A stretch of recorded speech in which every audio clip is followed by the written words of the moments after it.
গরু বেচবে গো, গরু বেচবে, গরু আছে নাকি?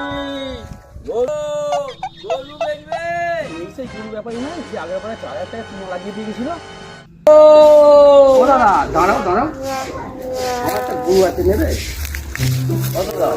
কত দাম বলতে যেটাকে দেখো, তারপরে দাম দর করো। ওই চলো দেখি।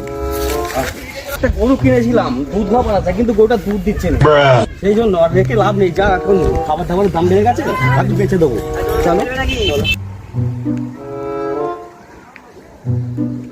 এই গরুটা আছে, দেখে নাও। গরু তো ঠিক আছে, দাদা দামটা তোমার কি বলো? আগের বার তো 4,000 টাকা লস খেয়েছি, এবারে এক দামই বলবো, কমাবো না দাম। কি ভাবছো? দামটা বলো। দামটা বলতে এই তো 16,000 টাকা দিতে হবে দাদা আপনাকে। 16,000? 16,000 টাকা দিতে হবে।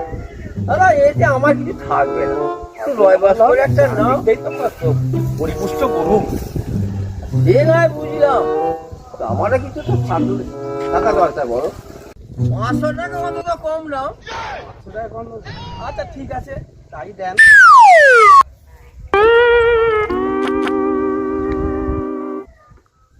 এই নাও দাদা 15.5 আছে।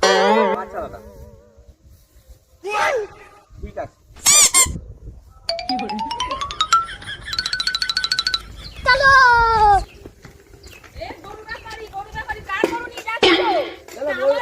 গরু আমি কিনলাম। अबे साले কে দিল?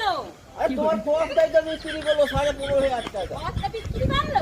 হ্যাঁ, তোমার কস্তা তো 15.5 টাকা বিক্রি করলো গরুটা। আমার কত তো 6 মাস বাইরে গেছে। গরু নিয়ে চলে যাচ্ছে আমার।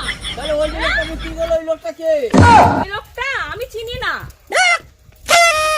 হায় ভগবান, আমার 15.5 টাকা জলে চলে গেল রে।